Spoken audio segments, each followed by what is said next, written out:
Welcome to the source.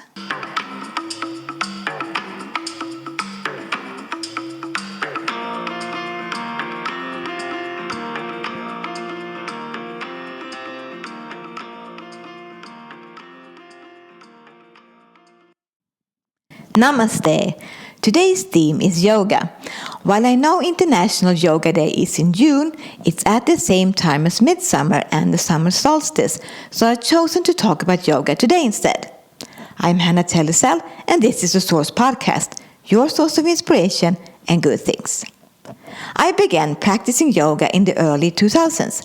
I had worked at the local fitness club, expanding into a whole health and wellness service, where I planned, wrote and edited their membership magazine. As part of my payment, I got to practice for free.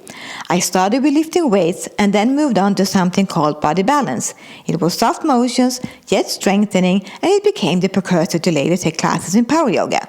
Power yoga is based on Ashtanga yoga, all or not as physically challenging, and for 1 hour.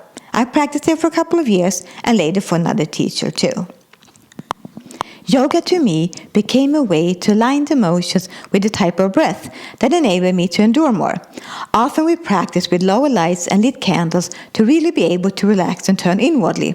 In Savasana, the last motion laying down in our practice, I began experiencing stillness. A pause between my thoughts as I paused my breath. And in this stillness, I felt I gained access to the spiritual realm. When I went to Hawaii in 2004 and 2005, I bought a mat there and practiced at sunset by the beach or on my own inside my little studio when I wasn't studying organizational change. Back in Sweden, I focused more on my dancing, but I've kept practicing yoga at home once a week or so ever since. That is, practicing yoga for more than 20 years.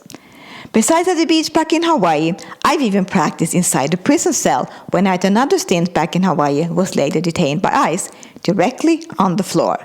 And I practiced in hostel rooms in Portugal. In 2008, I was approached online by a man from Kerala in India who wanted to teach me to chant the Gayatri Mantra. I gladly accepted and soon found a melody I could use for it. It became a way of praying for 6 years. Then I realized it wasn't right for me to do, as I had decided to become a devout Christian. At the end of my practices, I had begun feeling threatened and nauseous, just like with the type of Qigong I used to do then. So I stopped the Indian chanting and nowadays only do Hawaiian for hula, and on occasion I chant the Buddhist kind. Does practicing yoga really mean that we have to become spiritual and study with a guru? A part of me really felt weird about that, to call someone a master or guru as if to worship them. That is not what I'm about. I was given Diksha and Shaktipat and was introduced to the Oneness University by people in Sweden who were associated with them, but felt a lingering darkness with it. I have read some of the Vedic books, but I prefer to keep to the Bible. If I would mention any yoga guru that I like, it would only be Krishnamurti. He was born in 1895 and died in 1986 after spreading his writings in California. And he has advised to not follow any discipline, teacher, authority, or guru, even himself, but instead focusing on living righteously in meditation and in full presence, always open for dialogue.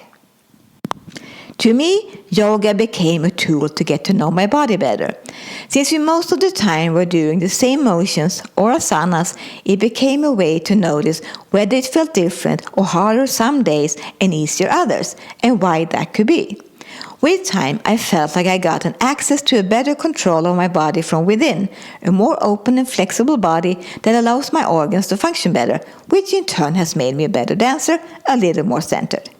And I had just improved and was able to begin standing on my wrist for the peacock pose, or Mayur Asana, when I was abruptly forced into a psychiatric ward by a yoga teacher I never talked to or met in Sweden, but reported for plagiarism, instead of investing in that. So much for humility. I think there's a great risk of cult-like power plays with yoga practitioners trying to compensate letting go of their egos with a spiritually founded ego instead, all becoming a false narrative of being better than, as a person, when in fact it's been a refusal to communicate and solve our indifferences. How immature and evil. Not very much enlightened or yogic. Unfortunately, I gained lots of weight unexpectedly, together with some other physical health challenges, rewinding my abilities to almost like on a beginner's level. But the good news is I still practice yoga at home, of course. I strive to only follow yoga teachers on social media who are from India. When I was in Germany in 2018, I shared hostel room with a girl from India who invited me to visit Rishikesh if I wanted to learn more yoga. And in Portugal in 2020, I met a couple of Indian guys and asked them about their yoga. They share that it's a type of morning gymnastics in schools nowadays, and they can't understand the Western hype at all.